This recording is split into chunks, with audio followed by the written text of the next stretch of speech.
Hello, Giants fans, and welcome to a new edition of the Valentine's Views podcast here on Big Blue View Radio. And I'm joined today by Big Blue View's Tony DelGenio as we look back at the just concluded New York Giants 2023 NFL Draft. Tony, how you doing today? Appreciate your time as always. I'm doing great, Ed. And After that draft, I couldn't help but do great. There you go. Those of you who are watching on YouTube see that I'm wearing a hat today. You might not be able to see it, but I meant to wear this hat. This is my Maryland Terrapins hat. I meant to wear this on Friday when we reviewed round one and forgot to do that. But I've got it on for you guys today. So, you know, and I'm wearing that since I'm a Maryland grad in honor of the Giants drafting Deonte Banks in round one. So had to make sure that I did that today, Tony. Well, I'm guessing that you enjoyed that first round pick. Well, yeah, of course, I always, I mean, it's always cool to have Maryland guys on the Giants roster. So that, and I think this is the first time, since I've been covering the Giants anyway, that I can recall them drafting a Maryland guy in round one. So yeah, it's kind of cool. And I think there are a lot of Giants fans who might want to put on one of those Terps hats this weekend. Also, there you go. I have a couple of other ones laying around the house too, but this is the best one. So. And besides which, when I wear the red hat, my wife can find me in a crowd. So, although there is a quick story about this hat. I wore this hat to cover training camp a couple of times last year, and I happened to wear the hat on a day that I was scheduled to interview Dexter Lawrence, and Dexter, of course, took one look at the hat as he was walking up to greet me. He took one look at the hat and he told PR, he said, I can't talk to him. Not while he's wearing that hat. I can't talk to him. So Dexter's a lot bigger than I am. So I took the hat off. Right. Yeah. You got to listen to what the man says. So there you go. So Tony, let's get into some draft talk here. Lots and lots of praise. We talk about NFL draft grades, lots and lots of praise for Giants general manager Joe Schoen, from the national NFL draft media. And I think it's absolutely 100% deserved. There's no way to know. How any of these picks are going to pan out. There's no way to know if Deonte Banks is going to be an all-pro or if he's going to be a bust. The same with John Michael Schmitz or Jalen Hyatt or any of the other guys picked. But as we sit here today, for me, it's impossible not to look at this draft and think that the Giants did very, very well over the last few days. Yeah, and I've been thinking of it not just in terms of the players the Giants drafted, but also how what it does to them in their ability to catch up with the rest of their division. And that's obviously you're looking for a Super Bowl, but the first order of business is being more competitive in your division than they were. Obviously, they were competitive with Washington last year, but they weren't competitive at all with Philadelphia, and they were somewhat competitive with Dallas, but just not enough, not to the point where they can start beating Dallas on any kind of regular basis. And I feel that the Giants really did as good a job of meeting their needs while not reaching for players in order to do it as just about anybody in the league. And I looked at the drafts of the other three teams in the division. Obviously, Philadelphia had two amazing first round picks in Jalen Carter and Nolan Smith, but and that team doesn't have a whole lot of weaknesses. But I'm not sure that they particularly strengthened areas where they are a little bit more susceptible than others. I didn't think Dallas had a particularly great draft. I didn't think Washington had a particularly great draft. And I thought the Giants did have a great draft. And so my gut feeling is that the Giants have moved up in their ability to compete with their division opponents. I thought the same thing, Tony. In fact, I wrote about that in my Things I Think column on Sunday morning. One of the things that Joe Schoen said at the very outset of the offseason was that there's a talent gap between the Giants and the Eagles and the Giants and the Kansas City Chiefs, whatever teams you would consider the top 3 or 4 teams in the NFL. The Giants had work to do to get there and compete, on a talent level with those teams. And I look at where the Giants are now after the main part of the roster building season is over. And I look at it, and yes, the Eagles had an outstanding draft. They made 2 really good first round selections. They made the trade for DeAndre Swift, the running back, from Detroit. But you can argue that what the Eagles did basically allowed them to tread water after some of the players who they lost in free agency during the off season. So you can argue that perhaps they didn't get better. Being as good as they were in the draft allowed them not to take a step back. I think that for me, what the Giants did this offseason, it doesn't guarantee that they're going to go out and win 9 games again or 10 games or 11 games and make the playoffs again, because you just never know how the games are going to go. You never know who's going to get hurt. You never know when there's going to be a crazy bounce or an awful call that costs you a game or something along that line. But I think that when I look at the Giants, what they did in free agency, upgrading the defensive front 7, what they've done in the draft here, upgrading the speed and athleticism, and adding a guy who could be, if he pans out the way people think, in John Michael Schmitz, a guy who could be the anchor of the middle of that offensive line for a while. I think the Giants have taken a big step forward in terms of the talent and the depth across their roster. So I would argue that they have, to an extent, closed that talent gap. It's not a 1-year process to get to where the Eagles are, but I would argue that this was a good step forward for the Giants. Yeah, and I think not just in talent itself, but one of the things you mentioned was speed and athleticism. If you were wondering what Joe Schoen and Brian Dable feel is important in prospects that they go out and draft, speed and athleticism is it. Basically, just about every one of those guys they drafted, except for Jordan Riley, the nose tackle at the end of the 7th round, but every one of those guys they drafted has tremendous RAS, relative athletic score rankings.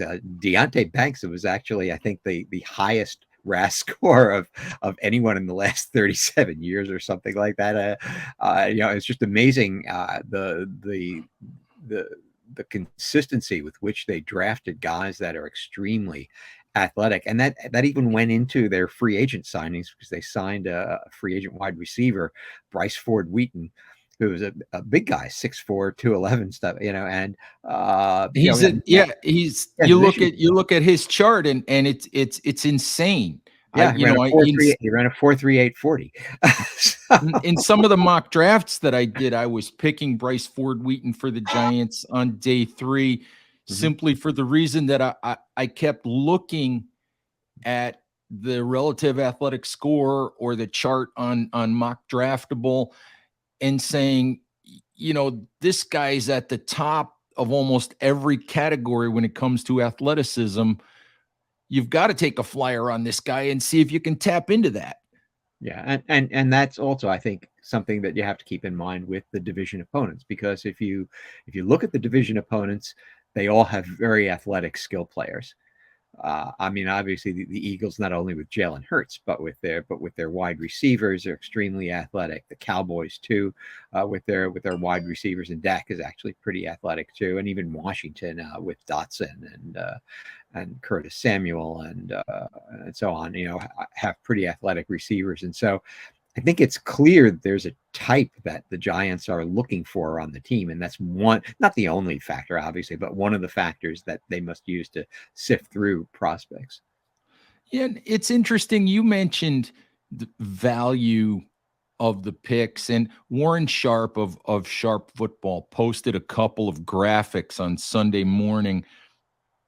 One showing that based on where guys were expected to be selected in the draft, that every one of the Giants selections, with the exception maybe of 254, because I think his chart only went to 250, every single one of those picks was actually a value pick because the Giants got that player later than he was anticipated to be drafted. And another chart that Sharp had posted said that in terms of player value, probably again because of where the Giants were able to pick those players, the Giants got the best value out of any team in the league in this draft. So just another couple of analytical ways to look at what Joe Schoen did and feel really good about it. Mm-hmm. Yeah, absolutely. I think that really at every point, especially on days 1 and 2, and even at the beginning of day 3 when the Giants first picked in round 5, I couldn't help but really smile at every single player that got picked and thought, wow, that's a great addition to the team. That's a really nice pick at this point of the draft, and so on and so forth. And I think that the majority of Giants fans, who could be a pretty critical bunch, were a majority of Giants fans, I think, loved what the Giants did through most of those rounds. Giants fans critical, Tony? Come on. In 16 years of doing this, I never noticed that. Well, I still see some of it on Twitter. People criticizing Shane and saying, "What he well, doesn't know what he's doing." well, it's interesting, because people I think will find some people just have to criticize. It doesn't matter whatever it is. Some people have to find something to pick on, something to be unhappy about. And one of the things that I wrote this morning or Sunday morning at Big Blue View was that whether you're thrilled with the players that Joe Schoen drafted or not, especially in the first 3 rounds, whether you're thrilled with those players or not, I think that you should be thrilled by the aggressiveness, by the bold, go and get it decision making that Joe Schoen showed over the weekend. And some people at Big Blue View reading that column were not understanding or were disagreeing with what I'm trying to say. And I'm not necessarily talking about those picks. What I'm talking about is the fact that, to me, what it shows is that you have a bold, aggressive general manager who is willing to look at his convictions and willing to go get what he wants. He's not going to sit there and say, "Oh, we couldn't get that guy because I couldn't give up the 5th round pick to go move up and get that guy. We just weren't in place to do that. So we'll settle for second best." And for me, the reason why it's exciting for me is because it shows you that I think it bodes well for the future as the Giants try to build this team and try to catch the Eagles and try to catch the Chiefs and try to get to that talent level where they're considered, an annual championship contender. You have a general manager who's not going to be afraid to take a risk if he thinks that risk could really help the Giants, take a step forward. Yeah, and I think that the idea behind all those things. Well, first of all, I mean, who knows? But I don't think either he or Brian Dable see the Giants contending for the Super Bowl this year. I still feel that there are more pieces that need to be added before you could make a serious run at a Super Bowl. But it does say that he's getting, he's getting out on the runway and trying to get into position, I think probably to be able to do that by next year. And I think the thing that he and Brian Dable realize is that you are not, especially in the NFL, you're not going to win a Super Bowl in today's NFL with a bunch of gritty, hardworking guys who don't have that much talent, but really play hard. And so, that'll get you so far. And it got them to the playoffs and even to a playoff win last year. But these days, in order to win a Super Bowl, you need impact players. You need difference makers on both sides of the ball. And the Giants last year just didn't have many of those. They haven't had many of those for a while. Okay, Dexter Lawrence was a difference maker last year. Saquon Barkley was certainly a difference maker last year. You might add one or two others, but really that's kind of it for the team. And you need guys who can basically change games. And with these draft picks that they made, especially on days 1 and 2, I think that's what he was trying to do. I think in Deonte Banks, he's looking for someone that he honestly thinks can be a shutdown corner in the NFL and take away the team's wide receiver one.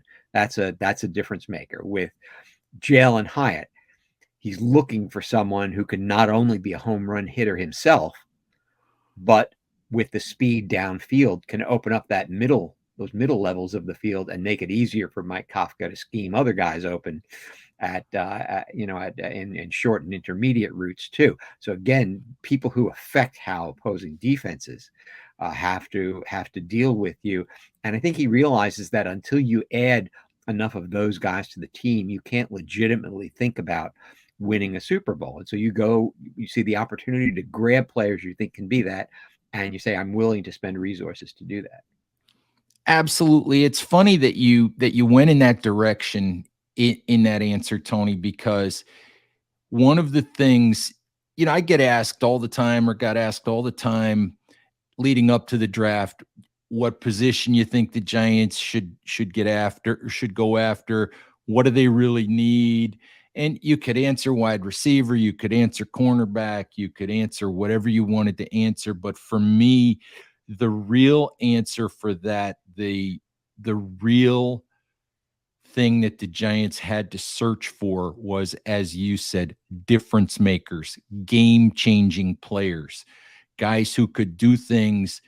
Kayvon Thibodeau was a difference maker for the Giants last year, making strip sacks that turned into touchdowns.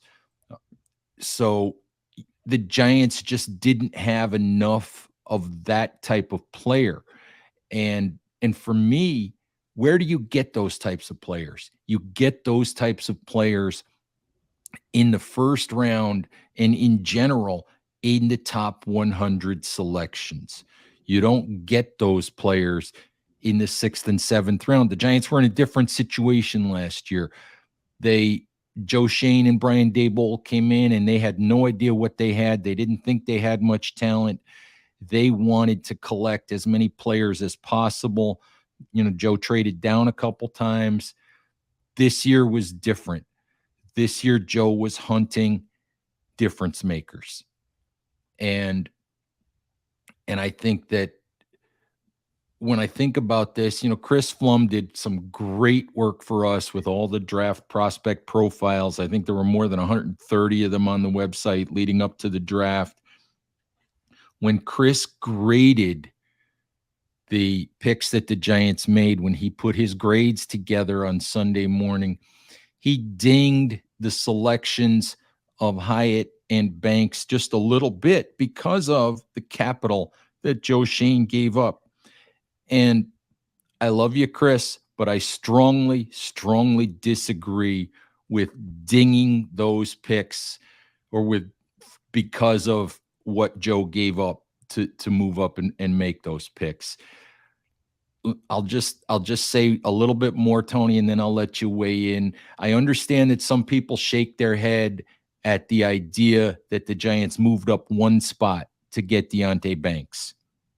But look, if you're there, if you've got a list of say 5 players, and 2 of them might have been wide receivers who just came off the board, Deonte Banks is at the very top of that list. And you're going to be ticked off if you sit there at 24 and let somebody sneak up in front of you and grab Deonte Banks. Then you give up a resource to make sure that you get that player who's clearly at the top of your board. So I had no problem with that. And I also had no problem with moving up. They moved up 16 spots to get Jalen Hyatt. They gave up their 4th round pick. That is what they intended to give up. They wanted all along to, when they saw that Hyatt was going to be there, they were looking for somebody who would take that 4th round pick to allow them to go up and get Jalen Hyatt. And again, you don't get Jalen Hyatt, who's the guy at the top of their board screaming at them at the beginning of the 3rd round that they have to have that guy. You don't get that guy without giving up that resource. And I have no problem with that whatsoever. Yeah, so I generally agree with you on this, Ed. I think there's several different ways to look at those draft trades.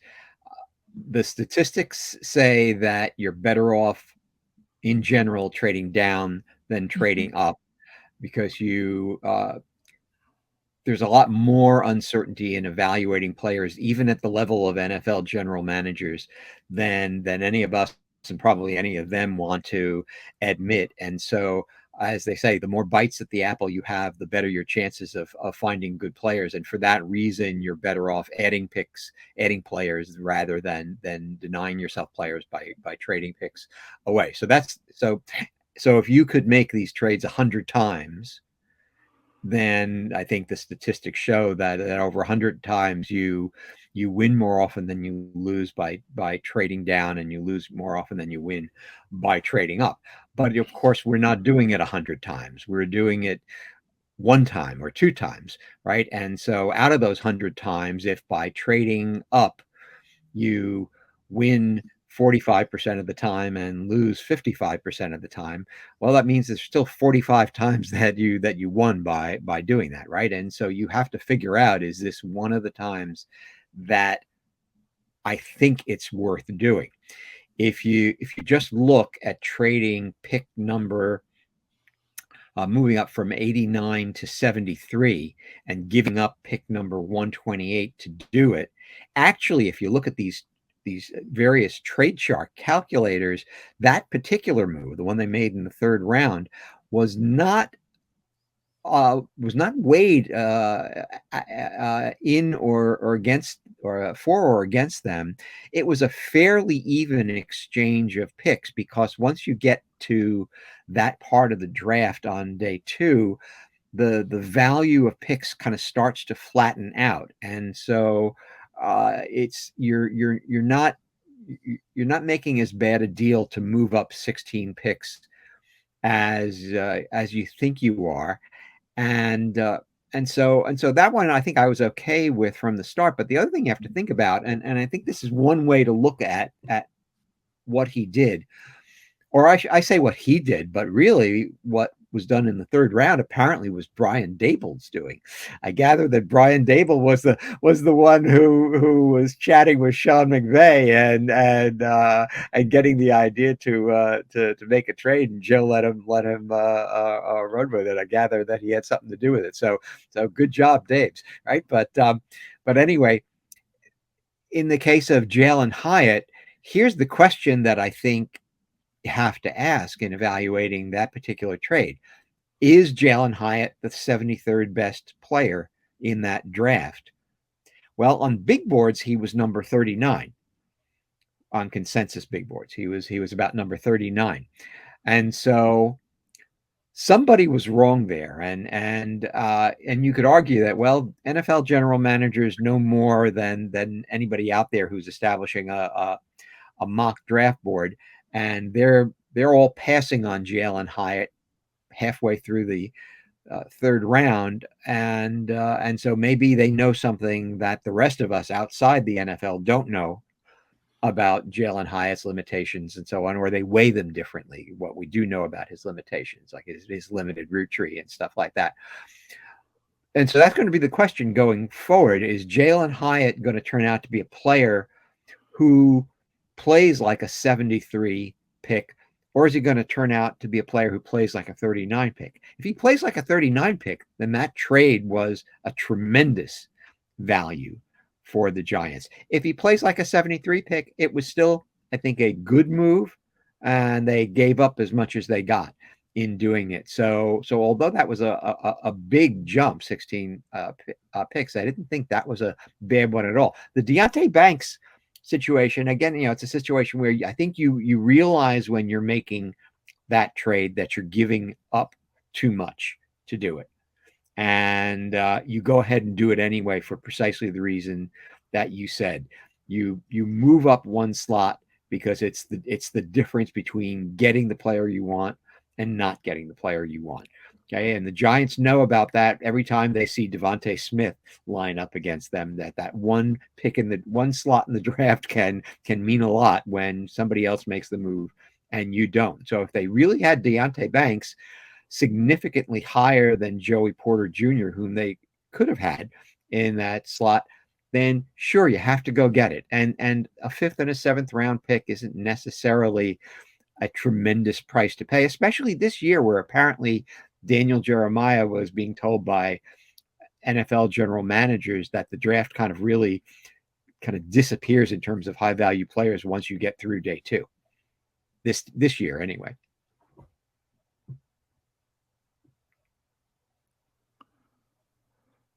Tony, the last thing I'll say about the trading up and trading down before we move on to a couple of other topics is that if you read the Big Blue View rules for draft success, they do say generally the idea is move down, collect picks, but move down and collect picks to be able to do exactly what Joe Schoen did this weekend or over the weekend, which was go and get some guys when you have that capital available to you. So I thought in this particular case, I thought that Joe was perfectly justified in doing what he did. Anyway, I want to move on. Want to talk a little bit about day 3, what the Giants did, and then talk a little bit about maybe what they haven't gotten done this offseason as well. So let's talk about day 3.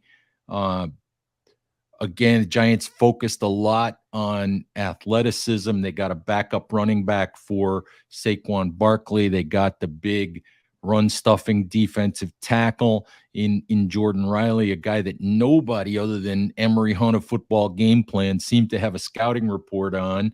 They added a couple of defensive backs as well. Do you have a favorite day 3 pick, and what did you think of what the Giants managed to do on Saturday? Okay, so first of all, I really liked the Eric Gray pick. I thought that the Giants needed to add a running back in this draft. I would have liked to see them add a quarterback also, but there was a tremendous run on the second tier of quarterbacks. Once you even I think in round 3 it began, if I remember correctly, and by the time you were through a lot of round 4, a lot of those second tier quarterbacks were already gone much earlier than I expected them to. So it became clear to me pretty early the Giants weren't going to draft a backup quarterback, but I did think they should draft a running back. And Eric Gray was one of the backs that I mentioned in a piece that I wrote about a running back that they could draft. And the thing about Eric Gray is that I heard him described as not being fast, not being explosive. Well, I mean, he's not the fastest back that was in that draft. I'll say that, but he is far from slow. He does not have the type of speed that he's going to take it 50, 60 yards downfield without a defensive back catching up to him from behind.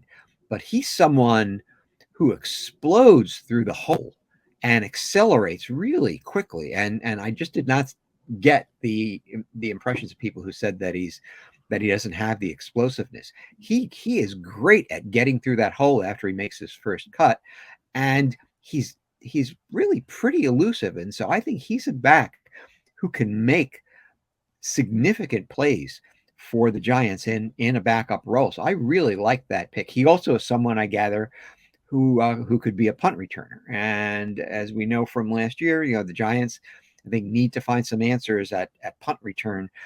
And I don't want to see a Dory Jackson back there anymore doing it. And so having your backup running back doing it would be a great thing if he's the guy who can do it. That's my first reaction, was that I really liked that pick. The three other picks they made, I will admit, are players that I knew nothing about. I like that they are making more picks for the secondary, because I think you can never have too much depth in the secondary. They're going for guys with height, I believe, in the guy Trey Hawkins the third. Mm-hmm. I think he's like 6'1" or something like that. And then the guy they drafted less, Javarius Owens. Owens, right? Is somebody, I think, who has potential to give them depth at safety, maybe, as well as cornerback. And I gather, some people thought that Owens was a draftable defensive back, like round 5 or 6 or something like that. I think that may have been, I'm not sure whether that was Dane Brugler's. I think it was. I think it was okay. Brugler's guide. Yeah. Mm-hmm. So not having known anything about any of those players except Eric Gray coming into the draft, I'm pleased overall at the particular guys they did take. I knew nothing about Jordan Riley either, but what little I know about him, he's 338 pounds, and apparently he's very very good against the run. And so as somebody to come in and give a breather to Leonard Williams or Dexter Lawrence for early downs and do that type of thing, I think that's potentially a nice pick. The only thing I will say against the other day 3 picks is that I was really hoping that they would draft someone who could be a good a rotational player at edge defender, and they didn't do that. And I was hoping they'd draft a second linebacker, because I still feel that they have big question marks at the second linebacker spot. And they didn't do any of those with their draft picks, but they did draft players at both of those positions. They did, sign, or are rumored to be signing players at both of those positions from the undrafted free agent pool. And so, maybe they'll find someone there who can help them out. But Rome wasn't built in a day, and they managed to fill a lot of needs, plug a lot of holes, while not reaching for players. And so I think those are very minor quibbles about day 3 for them. Absolutely. I think that it became pretty clear when they gave up the day 3 assets that they gave up. They gave away a 5th round pick, one of the 2 5th round picks, one of the 3 7th round picks. They gave away their 4th round pick. It became pretty clear that there were a couple of areas that you might like to see them address, that they weren't going to be able to add some competition in every area that you might like to see. I pretty much knew that they would skip drafting a quarterback, once they traded so many picks. You would love to see them, and they still, Tommy DeVito, who they apparently have signed, for rookie camp, I don't think they're counting on him for anything other than helping them get through rookie camp, and maybe helping them get through training camp. You would think they'll have to go out and find a low-level veteran, an experienced, number 3 quarterback, at least to have on the practice squad, somebody that's got some NFL snaps. Would have been nice to see them add more depth at edge. It would have been nice to see them grab a second linebacker. Would have been nice to see them add a tight end in what was a deeper tight end class. But, in some areas, I think that Giants fans can't forget about the fact that there were a lot of guys drafted last year by Joe Schoen who never played, for the simple reason that they were hurt. Wan'Dale Robinson's the big name that everybody remembers, but Darian Beavers was headed toward being a starting inside linebacker. You can argue that, oh, they should have drafted, someone other than John Michael Schmitz to as guard depth. But Marcus McKethon's a guy they drafted last year and that they like, who missed the year with a torn ACL. So they have some young players from last year's draft coming back. So it's almost like having a few extra draft picks as well, in a way. So some of the answers might be there. Some of them might not. As you said, Rome's not built in a day, but I think the Giants have made progress toward filling some of the holes that they had in this roster. And right now, I think is a time for Giants fans to feel pretty good about the offseason overall. Yeah, and the other thing that I always have to remind myself is that how players perform as rookies is not necessarily how they perform over their entire career. And so you can't give up on a player like Micah McFadden yet, even though when he played last year, he looked like he just wasn't ready yet to be in there. Maybe with another offseason, another training camp, all of a sudden he starts to improve in some of the areas that he was deficient last year, and he becomes a useful player. As you mentioned, Darian Beavers, who never got a chance, who was looking good in training camp but never got a chance. And so, there are players who might improve from year one to year two. Certainly, the Giants are hoping that Evan Neal improves from year one to year two. I think most of us are just about expecting that to be the case, and it happens with players that they don't show you everything that's possible for them in one season, and you have to give them time. And so, I think there are ways the Giants can piece things together this year. I had no problem with them going John Michael Schmitz at number 57. I mean, I think the writing was on the wall once Joe Tippmann went off the board at number 43. It was kind of nervous time for Giants fans who wanted a center. We had to come out of this draft with a center, and you might as well come out with a good one. And Schmitz on many boards was the number one center. On some other boards, he was the number two center behind Tippmann. I think you like Tippmann better, but to get one of those two guys and to be able to take him at 57, I thought was exactly the right move. Now if you look at the Giants' offensive line, they've got two number one picks and a second round pick, two first round picks and a second round pick on their starting offensive line, presumably for 2023. So it's getting there, and then they've got third and fourth round picks vying for a guard spot and so on. So I think the offensive line is getting there. You'd always like to see more people on the offensive line, Absolutely. but I think they've made progress there. Yeah, it's interesting. Dan Hatman of the Scouting Academy always tells me when it comes to the offensive line, you need three studs. Doesn't matter what positions they play, but you need three studs and you need two adequate players at the other two spots. And if you can get to that point, you've got a really good offensive line.